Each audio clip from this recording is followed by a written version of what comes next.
ನಿಂತ್ಕೊಳ್ಳಿ, ನೀನ್ ಬರವ, ನೀನ್ ಮುಂದೆ ನಿಂತ್ಕೊಳ್ಳಮ್ಮ. ನಂಗೆ ಪರವಾಗಿಲ್ಲ, ಅವ್ರು ಕಾಣಿದ್ರೆ ಪರವಾಗಿಲ್ಲ, ಮುಂದೆ ಅವ್ರು ಇದಾರೆ.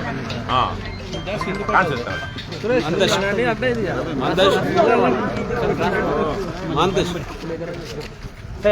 ಪ್ರಮುಖ ಬಂದ ವಿಚಾರ ಏನು ಏನು ವಿಷಯ?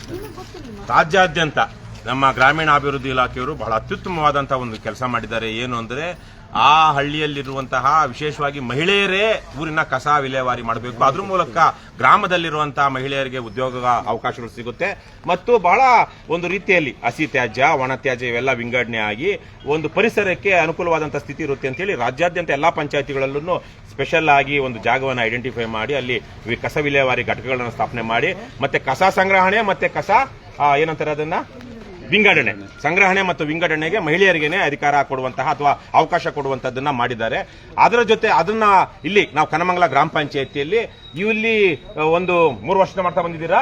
3-4 ವರ್ಷದಿಂದ ಇಲ್ಲಿನ ಮಹಿಳೆಯರೇ ಹಲವು ಒಂದು ಸಂಘವನ್ನ ಮಾಡಿಕೊಂಡು ಮಾಡ್ತಾ ಬರ್ತಿದ್ದಾರೆ.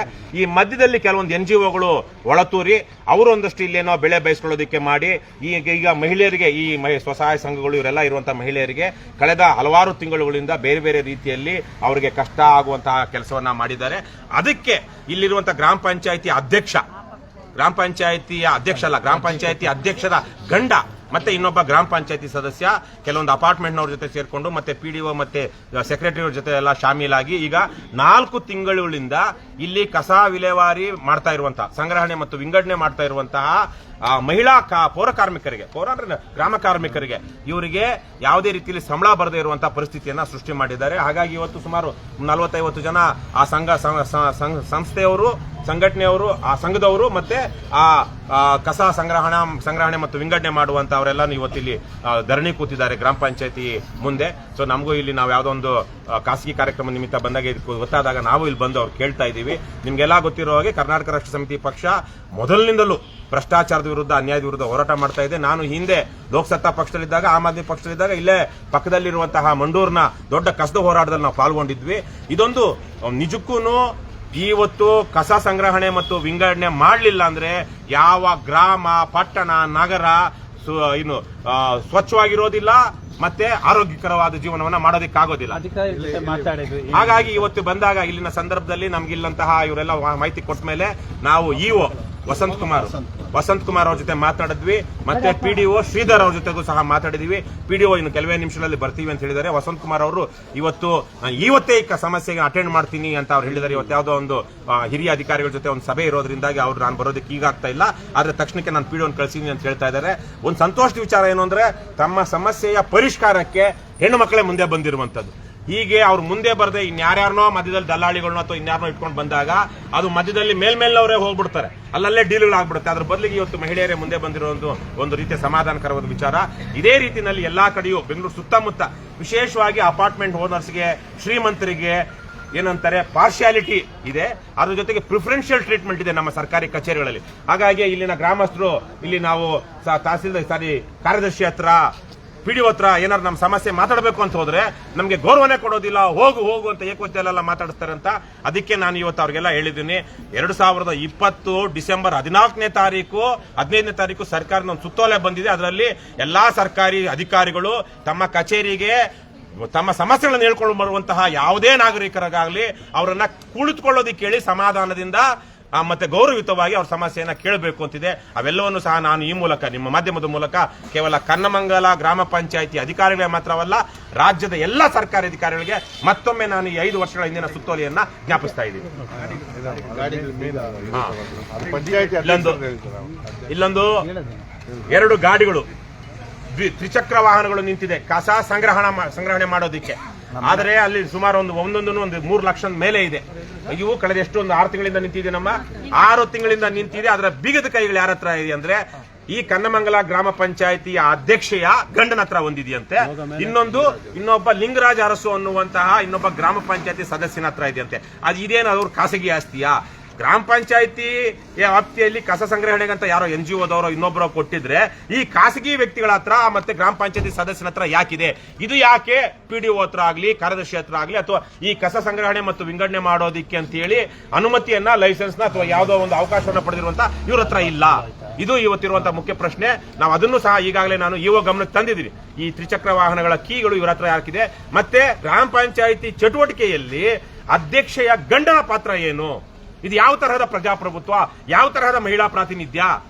ಇದೊಂದು ರೀತಿಯಲ್ಲಿ ಪರೋಕ್ಷವಾಗಿ ಒಂಥರ ಇದು ಏನು ಆಂಟಿ ಕಾನ್ಸ್ಟಿಟ್ಯೂಷನಲ್, ಇದು ಅಸಂವಿಧಾನಿಕ ನಡೆ. ಹಾಗಾಗಿ ಇದನ್ನೆಲ್ಲ ನಾವು ಹೇಳಿದೀವಿ ಬಹಿರಂಗವಾಗಿ. ಇವತ್ತು ಬಹುಶಃ ಇಲ್ಲಿ ಯಾರು ಹೇಳಿರ್ಲಿಲ್ಲ ಅನ್ಸುತ್ತೆ, ಅಧಿಕಾರಿಗಳ ಗಮನಕ್ಕೆ ತಂದಿದ್ದೀವಿ. ಮುಂದಿನ ಸಲ ಅಲ್ಲಿ ಇದೆಲ್ಲ ಏನು CCTV ಎಲ್ಲ ಇದ್ರೆ ಗ್ರಾಮ ಪಂಚಾಯತಿ ಅಧ್ಯಕ್ಷ ಗಂಡ ಏನಾದ್ರು ಒಳಗಡೆ ಬಂದು ಅಲ್ಲೇನಾದ್ರು ಮಾಡ್ತಾನೆ ಅಂದ್ರೆ ಅದ್ರ ಮೇಲೆ ಕೇಸ್ ಹಾಕಿ ಅಧ್ಯಕ್ಷೆಯ ಇದನ್ನೇನೆ ಸದಸ್ಯತ್ವವನ್ನೇ ರದ್ದು ಮಾಡೋದಕ್ಕೆ ಅವಕಾಶ ಇದೆ. ಕೆಲವೊಂದ್ ಕಡೆ ರದ್ದಾಗಿದೆ. ಹಾಗಾಗಿ ಅವರು ಇನ್ನೊಂದು 1 ತಿಂಗಳು 2 ತಿಂಗಳು ಇರ್ಬೋದು. ಈಗಲಾದ್ರೂ ಸ್ವಲ್ಪ ಮಾನ ಮರ್ಯಾದೆಯಿಂದ ಸ್ವಲ್ಪ ಗೌರವದಿಂದ ನಡ್ಕೊಂಡು ಆ ಅಧ್ಯಕ್ಷೆಗೆ ಅಲ್ಲಿ ಜವಾಬ್ದಾರಿ ಮಾಡೋದಕ್ಕೆ ಅವಕಾಶ ಕೊಡಬೇಕು ಹೊರತು ಅಧ್ಯಕ್ಷೆಯ ಹೆಸರಿನಲ್ಲಿ ಅವರ ಗಂಡ ಬಂದು ಇಲ್ಲಿ ಅಧಿಕಾರ ಮಾಡಿದ್ರೆ ಅಥವಾ ಚಲಾಯಿಸಿದ್ರೆ ಅದು ತಪ್ಪು. PDO ಬಂದು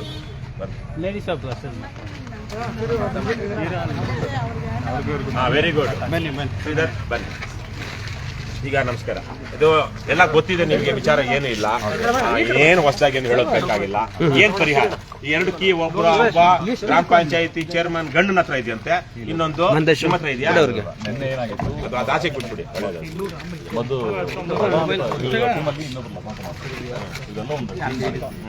ಇವ್ರನ್ನ ಕಂಪ್ಲೀಟ್ ಮಾಡಿದ್ರು, ಯಾವ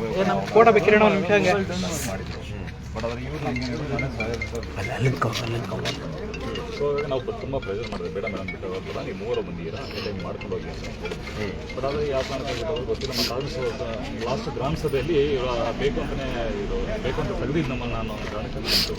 ಆ ವಿಚಾರ ಬಂದಾದ್ಮೇಲೆ ಅವ್ರು ಲತಾನ್ ಅವರು ಇದರ ಉಸ್ತುವಾರಿ ನಿರ್ವಹಿಸಿಕೊಂಡು ಮಾಡ್ತಾರೆ. NGOದವರು ಅಲ್ಲ GPLF ಅವರು GPLF ಮಾಡ್ತಾ ಇದ್ರು. ಅದಾದ್ಮೇಲೆ ಈಗಲೂ ಎಲ್ಲ ಅವ್ರ ಹತ್ರ ಇತ್ತು. ಈಗ ಅವ್ರನ್ನೇ ನಮ್ಮ GPLF ಪ್ರೆಸಿಡೆಂಟ್ ಮೊದಲು ಇನ್ನೊಬ್ಬರು ಇತ್ತು, ಸುಮಂಗ್ಲ ಅಂತೇಳಿ. ಮತ್ತೆ ಚಿಕ್ಕಗಳು ಎಲ್ಲ ಡಿಲೇ ಆಗ್ತಾ ಇದೆ ಅನ್ನೋ ಕಾರಣಕ್ಕಾಗಿ ಇವ್ರೇನ್ ಮಾಡಿದ್ರು, GPLF ಮೀಟಿಂಗ್ ಮಾಡಿ ಅಧ್ಯಕ್ಷ ಇವರೇ ಆದ್ರು. ಇವರಾದ್ಮೇಲೆ ಕೆಲವೆಲ್ಲ ಚಿಕ್ಕಗಳೆಲ್ಲ ಚೇಂಜಸ್ ಮಾಡ್ಕೊಂಡು ಸೈನಿಂಗ್ ಅಥಾರಿಟಿ ಎಲ್ಲ ಇರುತ್ತೆ ತಗೊಂಡಾದ್ಮೇಲೆ ಏನ್ ಮಾಡಿದ್ರು, ಇವರಿಂದನೇ ಸ್ವಲ್ಪ ರಾಜಕೀಯ ಸ್ಟಾರ್ಟ್ ಆಗಿದೆ. ಆ ಒಂದು ಕಾರಣಗಳಿಂದಾಗಿ ಈ ತರ ಎಲ್ಲ ಸ್ವಲ್ಪ ಮಿಸ್ಟೇಕ್ ಆಗಿದೆ. ಇವರಲ್ಲೂ ಸ್ವಲ್ಪ GPLF ಅಲ್ಲೂ ರಾಜಕೀಯ ಬಂದಿದ್ರಿಂದಾಗಿ ಈ ತರ ಆಗಿದೆ. ನಾವು ತುಂಬಾ ಪ್ರಯತ್ನ ಪಟ್ಟಿದ್ದೀವಿ.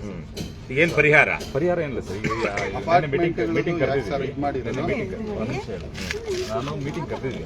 ಮೀಟಿಂಗ್ ಅಲ್ಲಿ ಇಟ್ಕೊಂಡು ಸ್ವಲ್ಪ ಡೆವಲಪ್ಮೆಂಟ್ ವರ್ಕ್ಗಳಾಗಿ ನಮ್ಗೊಂದು 2 ಅಂಗನವಾಡಿ ಬೇಕಾಯಿತು, 1-2 ಯಾವುದು ಅರಿವು ಕೇಂದ್ರಗಳು ಬೇಕಾಯಿತು. ಮತ್ತೆ ನಮ್ಮ ಇನ್ನೂ ಇದಕ್ಕೊಂದು 80 ಲಕ್ಷ ರೂಪಾಯಿ ಅಮೌಂಟ್ ಬೇಕಾಗಿದೆ. ಇದಕ್ಕೆ ಎಲ್ಲ ಸೇರಿ ಇನ್ನೂ ಸ್ವಲ್ಪ ಕಾಮಗಾರಿಗಳೆಲ್ಲ ಮಾಡೋಣ ಅಂತ ಹೇಳಿ ಒಂದು ಆಕ್ಷೇಪಣೆ ಕರೆಯೋಣ ಅಂತ ನಾನು ಮೀಟಿಂಗ್ ಕರೆದಿದ್ದೀನಿ. ಅದೊಂದು ಇವರಲ್ಲೂ ಸ್ವಲ್ಪ ರಾಜಕೀಯಗಳಿರೋದ್ರಿಂದ ಅವರು ಅಲ್ಲ ಏನಾದ್ರೂ ಇರಲಿ. 3,42,000 ತಿಂದಿರೋದಕ್ಕೆ ನಾವೆಲ್ಲ ಕೇಳಿ ಮೀಟಿಂಗ್ ಮಾಡಿದ್ದಕ್ಕೆ ರಾಜಕೀಯನ ಸರ್ ಅದು? ಇಲ್ಲ ಅದನ್ನು ಅವ್ರು ಏನಾರ ನಮ್ಮ ಅಳಿ ಅಲ್ಲ ಮಗಳ ಗಂಡ, ಅಳಿ ಅಲ್ಲ ಮಗಳ ಗಂಡ ಭಿನ್ನಾಭಿಪ್ರಾಯ ಅಂದ್ರೆ ಇರ್ಬೋದು. ಅವ್ರು ಹೇಳ್ತಿರೋ ಮಾತು ಕೇಳೋಣ. ಈಗ ಒಂದ್ ನಿಮಿಷ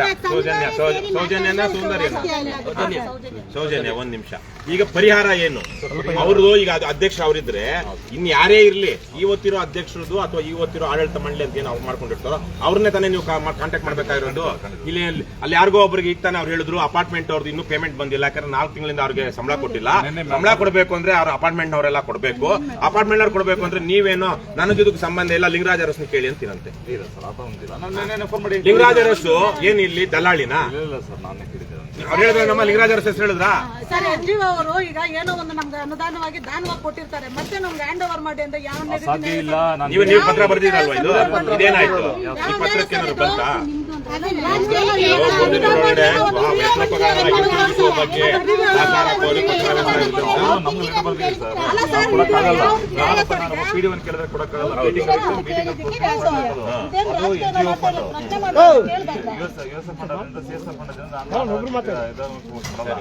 ಸಭೆಯಲ್ಲಿ ತೀರ್ಮಾನ ಆಗಬೇಕು ಅಂತ. ಯಾವ ಸಭೆಯಲ್ಲಿ? ಗ್ರಾಮ ಸಭೆಲ್ಲ? ಗ್ರಾಮ ಪಂಚಾಯತ್ ಸಭೆ ತೀರ್ಮಾನ ಆಗಬೇಕು. ನಾನು ಇವರಿಗೆ ಇದ್ರ ಬಗ್ಗೆ ಏನು ಇಶ್ಯೂಸ್ ಆಗಿದೆ ಅನ್ನೋದ್ರ ಬಗ್ಗೆ ನಾನು ಪತ್ರ ಬರೆದೆ. ನಾನು ಇದ್ರ ಬಗ್ಗೆ ಸಂಜೆ ಕೊಡಿ, ಮುಂದಿನ ದಿನ ನಾವು ಇದ್ರ ಫೈಟ್ ಮಾಡಕ್ಕೆ ಒಂದು ಅವಕಾಶ ಆಗುತ್ತೆ. ಈಗ ಅವರಿಗೆ ಅವರ ಇಷ್ಟು ದಿವಸ ಕೆಲಸ ಮಾಡಿರೋದಕ್ಕೆ ಸಂಬಳ ಇಲ್ವಲ್ಲ, ಸಂಬಳ ಯಾಕಿಲ್ಲ ಅಂದ್ರೆ ಕೊಡ್ಬೇಕಾದ್ರೂ ಕೊಟ್ಟಿಲ್ವಲ್ಲ, ಅದ್ರ ಬಗ್ಗೆ ಏನ್ ಕ್ರಮ? ಇವರು ಡಿಮ್ಯಾಂಡ್ ಕೊಟ್ಟಿಲ್ವ ಸರ್ ಅವ್ರಿಗೆ? ಸರ್ ಡಿಮ್ಯಾಂಡ್ ಕೊಟ್ಟಿಲ್ಲ ಅಂತ ಹೇಳ್ಬೇಡಿ. ಇನ್ವಾಯ್ಸ್ ತಗೊಂಡು ಪ್ರತಿ ಅಪಾರ್ಟ್ಮೆಂಟ್ ಗೇಟ್ ಹತ್ರ ಹೋಗಿದೀವಿ, ಅವ್ರು ತಗೊಂಡಿಲ್ಲ ಸರ್. ಎಲ್ರು ತಗೊಂತಾರೆ, ಅಲ್ಲಿ ಫೋನ್ ಮಾಡ್ತಾರೆ, ಫೋನ್ ಮಾಡ್ತಾರೆ, ಅವ್ರು ಬೇಡ ಅಂತ ಹೇಳಿ ವಾಪಸ್ ಬರ್ತಾರೆ. ಪ್ರತಿ ಅಪಾರ್ಟ್ಮೆಂಟ್ ಹೋಗಿ ವಾಪಸ್ ಬರ್ತಾರೆ. ಲಿಂಗರಾಜ್ ಅರಸ್ತೆ ಇದು ಅಪಾರ್ಟ್ಮೆಂಟ್ ಕಸ ಎಲ್ಲ ನಮಗೆ ಕೊಡ್ತಾರೆ.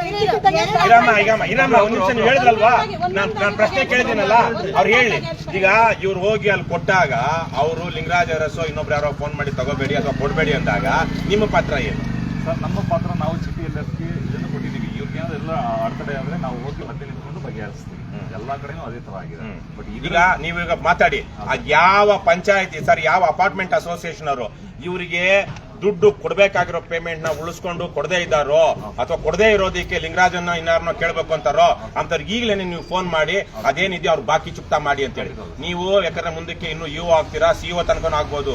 ಶ್ರೀಧರ್, ನೀವು ಇನ್ನು ಸಣ್ಣ ವಯಸ್ಸು, ಆ ಪ್ರಮೋಷನ್ ಮೇಲೆ ಹೋಗ್ತೀರಾ, ನೀವು ನಿಮ್ಮ ಅಧಿಕಾರವನ್ನ ಚಲಾಯಿಸಬೇಕು. ನಾನು ಈಗಲೇ ಹೇಳ್ತಾ ಇದ್ದೆ ನಮ್ಮ ಅಪ್ಪನ ಬಗ್ಗೆ. ಇಲ್ಲೇ ಪಕ್ಕದ ಇದರಲ್ಲಿ ಕೋಡಿನಲ್ಲಿ ಅವ್ರು ಸೆಕ್ರೆಟರಿ ಆಗಿದ್ರು 40 ವರ್ಷದಿಂದ. ಅವರು ಕೋಡೆ ಫ್ಯಾಕ್ಟ್ರಿಗೆ ಬೀಗ ಹಾಕಿದ್ರು ಕಂದಾಯ ಕಡ್ದ ಇದ್ದಿದ್ದಕ್ಕೆ ಅಂತ. ಆ ಬಲ ಇರುತ್ತೆ ನಿಮ್ಗೆ. ಯಾವನೇ ಇರ್ಲಿ, ನೀವು ಅವರನ್ನ ನಿಮ್ಮ ಕಚೇರಿ ಒಳಗಡೆ ಕರ್ಕೊಂಡು ಬಂದು ಅವ್ನು ಕಟ್ಟು ಹೋಗೋ ತರಕ್ಕೆ ಮಾಡುವಂತ ಶಕ್ತಿ ನಿಮ್ಗಿರುತ್ತೆ. PDOಗೆ ನೀವು ಅದನ್ನ ಚಲಾಯಿಸಬೇಕು. ಅದು ಬಿಟ್ಟು ನೀವು ಅವ್ರ ಜೊತೆ ಶಾಮೀಲಾಗಿ ಡೀಲ್ ಮಾಡ್ಕೊಂಡು ಕಮಿಷನ್ ತಗೊಂಡ್ರೆ ಮಾಡಕ್ಕಾಗಲ್ಲ. ಆಗುತ್ತಾ? ಆಗಲ್ಲ. ಈಗ ಅದಕ್ಕೆ ಲಿಂಗರಾಜ್, ಈಗ ಇವರೆಲ್ಲ ಹೇಳ್ತಾ ಇದಾರೆ, ಊರವ್ರು ಹೇಳಿದ್ರು, ನಾನು ಹೇಳ್ತಾ ಇದ್ದೀನಿ, ಅಧ್ಯಕ್ಷೆಯ ಪತಿಯ ಕೈಯಲ್ಲಿ ಈ ಗಾಡಿಗಳ ಕೀ ಇದೆ ಅಂತಾರೆ. ಅದು ಎಲ್ಲಿದೆ ಕೀ? ಅದನ್ನ ಬಳಸ್ಕೊಳ್ಳೋದಕ್ಕೆ ಏನ್ ತೊಂದರೆ ಇದೆ? ಅದನ್ನ ನೀವು ತಕ್ಷಣ ಅದನ್ನ ಸದ್ಬಳಕೆ ಆಗ್ಬೇಕಲ್ವಾ? CSR ಫಂಡ್ ಇರಲಿ, ಯಾರದೇ ಇರಲಿ, ಒಟ್ಟಿನಲ್ಲಿ ಜನೋಪಯೋಗಿ ಆಗ್ಬೇಕು. ಜನೋಪಯೋಗಿ ಇಲ್ದ ಮೇಲೆ 8-10 ಲಕ್ಷ ರೂಪಾಯಿ ವಾಹನಗಳು ಸುಮ್ನೆ ಖಾಲಿ ನಿಂತಿದೆ ಅಂದ್ರೆ ಅದು ಅವಮಾನ ಅಲ್ವಾ? ಹಾಗಾಗಿ ನೀವು ಅದನ್ನ ತಗೊಳ್ಳಿ, ಒಳ್ಳೆ ಮಾದರಿ ಗ್ರಾಮ ಪಂಚಾಯತಿ ಮಾಡಿಸಿದ್ದಾರೆ. ಪ್ಲೀಸ್, ನೀವು PDO ಆಗಿರುವಾಗ ಒಂದು ಮಾದರಿ ಗ್ರಾಮ ಪಂಚಾಯತಿ ನಮ್ಮದು ಅಂತ ಇವರೆಲ್ಲ ನೆನ್ಪಿಟ್ಕೊಳ್ಬೇಕು. ನಮ್ಮಪ್ಪ ಈಗಲೂ ನೆನ್ಪಿಟ್ಕೊಳ್ತಾರೆ. ಅದೇ ರೀತಿಲಿ ನಿಮ್ಮ ಹೆಸರನ್ನು ಜ್ಞಾಪಕ ಇಟ್ಕೊಳ್ಬೇಕು. ಆ ತರ ಮಾಡಿ, ಪ್ಲೀಸ್ ಮಾಡಿ. ಇವ್ರ ಬಗ್ಗೆ, ನಿಮ್ ಬಗ್ಗೆ ಸ್ವಲ್ಪ ಏನ್ ಸರ್ ಹೆಸರು?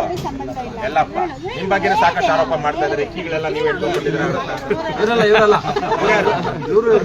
ಸದಸ್ಯರ ಅಧ್ಯಕ್ಷರ ಪತಿ ಅನ್ಕೊಂಡೆ ಮಾಡಿ ಆಯ್ತಾ? ಏನ್ರಮ್ಮ ಈಗ ಆಮೇಲೆ ನಾನೊಂದು ಸುತ್ತೋಲೆ ಇದೆ. ಇವ್ರು ಯಾರೋ ಬಂದಾಗ ಸೌಂದರ್ಯ ಬಂದಾಗ ಕಾರ್ಯದರ್ಶಿಗಳು ಅವರು ಇವರು ನೀನು ಹೋಗು ಆಗು ಬಾ ಏಕವಚನದಲ್ಲೆಲ್ಲ ಮಾತಾಡ್ತಾರಂತೆ. ಕುರ್ಚಿಲಿ ಕುತ್ಕೊಳ್ಳೋ ಕೇಳಲ್ವಂತೆ, ಬಹಳ ಇವಾಗ ಮಾತಾಡ್ತಾರಂತೆ. 5 ವರ್ಷಗಳ ಹಿಂದೆನೆ ಸುತ್ತೋಲೆ ಬಂದಿದೆ. 15/12/2020 ನಾವು ಮಾಡಿಸಿರೋ ಸುತ್ತೋಲೆ ಅದು.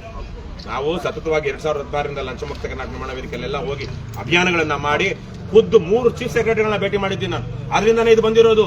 ನಿಮ್ಗೆ ಯಾರಿಗೂ ಇದು ಬರ್ತಾ ಇರ್ಲಿಲ್ಲ, ನಾವಿಲ್ಲ ಅಂದಿದ್ರೆ ಅದನ್ನ ಹಾಕಿ. ಅದಕ್ಕೆ ನೀವು ಅದನ್ನ ಮೊಟ್ಟೆ ಏನು ಇಡೋದಿಲ್ಲ ಜೇಬಲ್ಲಿ, ಹೊರಗಡೆ ಇಟ್ಟು. ನಾನು ಇಂಡಿಯಾದಲ್ಲೂ ಕೆಲಸ ಮಾಡಿದ್ದೀನಿ, ಅಮೆರಿಕದಲ್ಲೂ ಕೆಲಸ ಮಾಡಿದ್ದೀನಿ. ಅಮೆರಿಕದಲ್ಲಿ ಬಿಲ್ ಗೇಟ್ಸ್ ಕೂಡ ಅವನೇ ಬಿಲ್ CEO ಆಗಿದ್ರು, ಅವನೇ ಸ್ಥಾಪನೆ ಮಾಡಿರೋ ಕಂಪ್ನಿಗೆ ಅವನ ಆಫೀಸ್ಗೆ ಹೋದಾಗ ಅವನ ಹಾಕೊಂಡು ಹೋಗ್ತಾ ಇದ್ದ ಅಲ್ವಾ? ಆ ತರದೊಂದು ಪದ್ಧತಿ. ನೀವು ಅಷ್ಟೇ ನಿಮ್ಮ ಎಲ್ಲ ಸರ್ಕಾರಿ ನೌಕರರಿಗೆ ಗುರುತಿನ ಚೀಟಿ ಹಾಕೊಳ್ಳೋದಕ್ಕೆ ಹೇಳಿ. ಪದನಾಮ ಇರಬೇಕು ಟೇಬಲ್ ಮೇಲೆ, ನಿಮ್ಮ ಹುದ್ದೆ ಹೆಸರು ಮತ್ತೆ ಹುದ್ದೆಯ ಪದನಾಮ ಇರಬೇಕು. ಅದೆಲ್ಲ ಹಾಕೊಳ್ಳೋಕೆ ಹೇಳಿ. ಒಂದು ಮಾದರಿ ಟ್ರಾನ್ಸ್ಪರೆಂಟ್ ಆಗಿರುವಂತಹ ಮಾಡೆಲ್ ಆಗಿರುವಂತಹ ಒಂದು ಪಂಚಾಯಿತಿ ಮಾಡಿ. ಅದ್ರ ಮೂಲಕ ಏನು ಓದ್ಕೊಂಡಿದ್ದೀರಾ? MA ಕನ್ನಡನ, ಹಿಸ್ಟ್ರಿ. ಯಾವ ಕಾಲೇಜು? ಯಾವ ಯೂನಿವರ್ಸಿಟಿ? ಬೆಂಗಳೂರು ಯೂನಿವರ್ಸಿಟಿ. ಗುಡ್, ಚೆನ್ನಾಗಿ ಓದ್ಕೊಂಡಿದ್ದೀರಾ. ಮತ್ತೆ ನಿಮ್ ಕನಸುಗಳು ಹೆಂಗಿರ್ಬೇಕು, ಮಹತ್ವಾಕಾಂಕ್ಷೆ ಹೆಂಗಿರ್ಬೇಕು? ದುಡ್ಡು ಮಾಡೋದಲ್ಲ, ಕೆಲಸದಲ್ಲಿ ನಾನು ಸಾಧಿಸಬೇಕು ಅನ್ನುವಂತ ಮಹತ್ವಾಕಾಂಕ್ಷೆ ಇರ್ಬೇಕಲ್ವಾ? ದುಡ್ಡು ಮಾಡೋ ಮಹತ್ವಾಕಾಂಕ್ಷೆ ಇದ್ರೆ ಬೇರೆ ಬೇರೆ ತರಕ್ಕಿರುತ್ತೆ. ಇದು ಅಮ್ಮನಿಗೆ ಈಗ ಇದಕ್ಕೆ ಅವ್ರಿಗೆ ಎಲ್ಲಿ ಅಲ್ಲಲ್ಲ, ನಾವು ಯಾವ ಜಾಗದಲ್ಲಿ ಕೆಲಸ ಮಾಡ್ತಾ ಇರ್ತೀವೋ ಅಲ್ಲೇನಾದ್ರೂ ಈ ತರದಕ್ಕೆ ಆಯ್ತು ಅಂದ್ರೆ, ಅಂಗವೈಕಲ್ಯ ಆಗುವಂತದ್ದು ಆಯ್ತು ಅಂದ್ರೆ, ಅಲ್ಲಿ ಯಾರು ನೇಮಕ ಮಾಡ್ಕೊಂಡಿರ್ತಾರೋ ಅವರು ಪರಿಹಾರ ಕೊಡಬೇಕು ಅಂತ. ಈಗ ಅವರಿಗೆ ಪರಿಹಾರ ಕೊಡುವಂತ ಕೆಲಸವನ್ನೇ ಮಾಡದೆ, ಕಂಪ್ಲೇಂಟ್ ಕೊಡದೇ ಇರೋಂಗೆ ಅಥವಾ ಪರಿಹಾರನೇ ಕೇಳದೇ ಇರೋಂಗೆ ಮಾಡಿದಾರಂತೆ. ಹೆಂಗ್ ಮಾಡಿದ್ರು? ಅದಕ್ಕೆ ನಾನು ಹೇಳಿದ್ದೀನಿ, ನಮ್ಮ ಆರೋಗ್ಯ ಸ್ವಾಮಿ, ನಮ್ಮ ಪಕ್ಷದ ರಾಜ್ಯ ಸಂಘಟನಾ ಕಾರ್ಯದರ್ಶಿ, ಅವರು ಈಗ LLB ಮುಗಿಸ್ಕೊಂಡಿದ್ದಾರೆ, ಪ್ರಾಕ್ಟೀಸ್ ಶುರು ಮಾಡ್ತಿದ್ದಾರೆ. ಅವ್ರಿಗೆಲ್ಲ ಹೇಳಿದ್ದೀನಿ ಅದು ನೋಡಿ ಅಂತ. ಬಟ್ ನೀವು ಇವತ್ತು ನಾನು ಮೌಖಿಕವಾಗಿ ನಿಮಗೆ ಮನವಿ ಹೇಳ್ತಾ ಇದ್ದೀನಿ. ಲಿಖಿತವಾಗಿ ಬೇಕಾದ್ರೆ ಕೊಡುವಂತ ಅವ್ರಿಗೆ ಹೇಳ್ತೀವಿ. ನೀವು ಅವರಿಗೆ ಬರಬೇಕಾಗಿರೋ ಪರಿಹಾರ ಈಗಲಾದ್ರೂ ಬರುವಾಗ ಮಾಡ್ಬೇಕು. ಗ್ರಾಮ ಪಂಚಾಯತಿ ಕೆಲಸ ಮಾಡ್ತಾ ಇರೋದು. ಗ್ರಾಮ ಪಂಚಾಯತಿ is responsible for our welfare ಅಲ್ವಾ? ಹಾಗಾಗಿ ನೀವು ತಕ್ಷಣಕ್ಕೆ ನಿಮ್ಮ ವ್ಯಾಪ್ತಿಯಲ್ಲಿ ಅದು ಗ್ರಾಮ ಸಭೆಯಲ್ಲಿ ಇಡ್ತಿರೋ ಅಥವಾ ಗ್ರಾಮ ಪಂಚಾಯತ್ ಇದ್ರೆಲ್ಲ ನೇಮಕ ಮಾಡೋದಕ್ಕೆ ನೀವು ಗ್ರಾಮ ಪಂಚಾಯತ್ ಸಭೆ ಮಾಡಬೇಕು. ನಾವು ಹೈರ್ ಮಾಡ್ಕೊಂಡಿದ್ದೀವಿ ಸರಿ, ನಿಮ್ಮ ಕೈಯಲ್ಲಿ ನೇಮ್ ಕೈಲಿ. ಹಾಗಾಗಿ ನೀವು ಅವರಿಗೆ ಏನಾದ್ರೂ ಮತ್ತೆ ಇದು ಮಾಡೋಂಗೆ ಮತ್ತೆ ಅದು ಕೈ ಬೆರಳು ಹೋಗಿರೋದಕ್ಕೆ ಕನಿಷ್ಠ ಅಂದ್ರೂ 2-3 ಲಕ್ಷ ರೂಪಾಯಿ ಪರಿಹಾರ ಬರಬೇಕಾಗಿದೆ. ಕೋರ್ಟ್ಗೆ ಹೋಗಿದ್ದು ಕೋರ್ಟು ತೀರ್ಮಾನ ಮಾಡುತ್ತೆ. ಸುಮ್ಮನೆ ಸಣ್ಣ ಪುಟ್ಟ ವಿಚಾರಗಳಿಗೆ ಕೋರ್ಟ್ಗೆ ಹೋಗಿ ಅಂತದಕ್ಕೆಲ್ಲ 2-3 ಲಕ್ಷ 5 ಲಕ್ಷ ಇವತ್ತಲ್ಲ. ನಾನು ಬೊಮ್ಮಸಂದ್ರ ಇಂಡಸ್ಟ್ರಿಯಲ್ ಏರಿಯಿಂದ ಬಂದಿರೋ ನಮ್ದು ಬೊಮ್ಮಸಂದ್ರ ಆನೇಕಲ್ ತಾಲೂಕು. ಅಲ್ಲೆಲ್ಲ ನಮ್ಮ ಸ್ನೇಹಿತ ನನ್ನ ಕ್ಲಾಸ್ಮೇಟ್ಗೆ ಕೈ ಬೆರಳು ಹೋಗಿದ್ದಕ್ಕೆ ಅವ್ನಿಗೆ ಇವತ್ತಲ್ಲ 1995ನೇ ಇಸ್ವಿನಲ್ಲಿ ಆಗ್ಲೇ 2-3 ಲಕ್ಷ ಬಂದಿತ್ತು. ಇನ್ನು ಈ ಅಮ್ಮನಿಗೆ ಬರಬಾರ್ದಿತ್ತ? ನೀವಂತಲ್ಲ, ಸರ್ಕಾರನೋ ಅಥವಾ ಅದು ಯಾರೋ ಸಂಬಂಧಪಟ್ಟ ಅಥಾರಿಟಿನೋ ಕೊಡುತ್ತೆ, ನೀವು ಅದನ್ನ ಕೊಡಿಸ್ಬೇಕು. ನೀವು ಇರೋದೇ ಅದಕ್ಕಲ್ವಾ? ಅವ್ರಿಗೆಲ್ಲ ಗೊತ್ತಿರುತ್ತಾ? ಕಾನೂನು ಗೊತ್ತಿರುತ್ತಾ? ವ್ಯವಸ್ಥೆ ಗೊತ್ತಿರುತ್ತಾ? ನಿಯಮಗಳು ಗೊತ್ತಿರುತ್ತಾ? ಅವೆಲ್ಲ ಗೊತ್ತಿರ್ಲಿ ಅಂತಲ್ವಾ ನಿಮ್ಗೆ ನೇಮಕ ಮಾಡಿರೋದು. ನಿಮ್ಗೆ ಇವತ್ತೇನಿಲ್ಲ ಅಂದ್ರೂ 1 ಲಕ್ಷ ರೂಪಾಯಿ ಸಂಬಳ ಇದೆ, ಇನ್ನೂ ಸ್ವಲ್ಪ ಜಾಸ್ತಿನೇ ಇರ್ಬೇಕು, ಕಡಿಮೆ ಹೇಳಿದ್ದೇನೆ. ಕೈಗೆ ಬರೋದು ಗ್ರಾಸು ಕಡಿಮೆ ಏನೂ ಅಲ್ಲ ಇವತ್ತಿನ ಸಂದರ್ಭಕ್ಕೆ ಅಲ್ವಾ? ಬರುತ್ತೆ. ನಿಮ್ಗೆ 7th ಪೇ ಕಮಿಷನರ್ ಜಾಸ್ತಿ ಆಗಿರ್ಬೇಕನ್ನೋ ಸ್ವಲ್ಪ ಇದೇಳ್ತಾರೆ, ಸ್ವಲ್ಪ ನೋಡ್ರಿ ಸ್ವಾಮಿ. ನೋಡಿ ಬಗೆಹರಿಸಿ. ಏನ್ರಮ್ಮ ಈ ಸಲಕ್ಕೆ ಹೋಗಿ ನೀವೇನೆ ಒಂದು ದೀಪ ಜೊತೆಗೆ ಇನ್ನ ಜೊತೆಗೆ ಒಂದು ನಿಯೋಗ ಹೋಗಿ ಎಲ್ಲರೂ ಆದ್ರೆ ಈ ತರ ಮಾತಾಡಿ. ಆದ್ರೆ ನಿಯೋಗ ಹೋದಾಗ ಒಂದು 5-6 ಜನ ಹೋಗಿ ಕದ್ದು ಮುಚ್ಚಿ ಒಬ್ರು ಹೋಗ್ಬೇಡಿ. ಆಮೇಲೆ ಅವ್ರು ಮಾತಾಡ್ಕೊಂಡು ಇವ್ರು ಮಾತಾಡೋರು. ಸರಿ, ಈಗ ಬರ್ತಾರಮ್ಮ. ಈಗ ನಾವು ಹೇಳ್ತಾ ಇದೀವಲ್ಲ, ಕೇಳ್ಕೊಳ್ತಾ ಇದೀವಿ. ಒಂದು ನಿಯೋಗ ಹೋಗಿ ನೀವು ಭೇಟಿ ಮಾಡಿ ಅದೇನಿದೆಯೋ ಎಲ್ಲರನ್ನು ಪ್ರತಿನಿಧಿಸಿ, ನಿಮ್ಮವರೆಲ್ಲ ಪ್ರತಿನಿಧಿಸಿ. ಅವ್ರು ಹೇಳ್ತಿರೋದು ನಿಮ್ಮಲ್ಲಿ ಏನಮ್ಮ ಹೆಸರು? ಈಗ ಕತೆ ಮುಗಿದಿದೆ, ಕೇಳ್ಕೋಬೇಕು. 1 ನಿಮಿಷ. ಆಪಾದನೆ ಅಲ್ಲ, ಅದು ಸತ್ಯನೇ ಅದು. ನಿಮ್ಮಲ್ಲಿ ಭಿನ್ನಾಭಿಪ್ರಾಯ ಇತ್ತು ಅಂತ ನೀವು ಹೇಳಿಲ್ವಾ? ನಮ್ಮನ್ನ ಹೊಡೆದ್ರು ಅಂತ ಹೇಳಿಲ್ವಾ? ಬಿಡಿ ಅದನ್ನ, ಸಮಸ್ಯೆ ಅಲ್ಲ ಅದಲ್ಲ. ಅವ್ರೇನ್ ರಾಜಕೀಯ, ಅವ್ರನ್ನೇನು ಪ್ರಶ್ನೆ ಮಾಡೋದು. ನಿಮ್ಮಲ್ಲಿ ಏನೋ ಒಂದ್ ಸ್ವಲ್ಪ ಅವ್ರನ್ನ ಬಿಟ್ಟು ಹೋಗ್ತೀನಿ, ಯಾವ್ದೋ ಒಂದು ಒತ್ತಡಕ್ಕೆ ಬಿಟ್ಟು ಹೋಗ್ತೀನಿ ಅಂತ ಹೇಳಿದ್ರು, ಮತ್ತೆ ಬಂದ್ರು ಹಠ ಮಾಡ್ಕೊಂಡು. ತಪ್ಪೇನಾದ್ರಲ್ಲಿ ಬಿಡೋ ಹಂಗೆ ಮಾಡ್ತಾರೆ. ಕೆಲಸದಿಂದನೇ ತೆಗೆದಿದ್ದು. ಅದಕ್ಕೆ ಆ ತರ ಒತ್ತಡಗಳು ಬರುತ್ತೆ. ಹಾಗಾಗಿ ಇವ್ರ ಕಡೆ ಏನಾದ್ರು ತಪ್ಪಾಗಿದ್ರೆ ಕೇಳಿ, ಅವ್ರೇನೋ ಮಾತಾಡೋದಕ್ಕೆ ಇನ್ನೊಂದು ಏನ್ ಪರಿಹಾರಗೋಸ್ಕರ ಮಾಡ್ತಾರೆ, ಒಂದ್ ಬೈಕ್ ತಗೊಂಡ್ಬಿಡ್ರಿ ಪಿಡಿಒ ಅವ್ರನ್ನ. ಈಗ ಇವರು ಮಾತಾಡ್ತಾರೆ, ನೀವೇನಾದ್ರು ಸಂಬಂಧ ವಿಚಾರವಾಗಿ ನಮ್ ಗಮನ ಬಂದಿದೆ, ನನ್ನ ವ್ಯಾಪ್ತಿಲಿ ಏನಿದೆಯೋ ಅದು ನಾನು ಪರಿಹರಿಸ್ತೀನಿ ಅಂತ ಹೇಳಿ ಮತ್ತೆ ಪರಿಹಾರ ಮಾಡಿ ನಾವು ಹೊರಡೋಣ.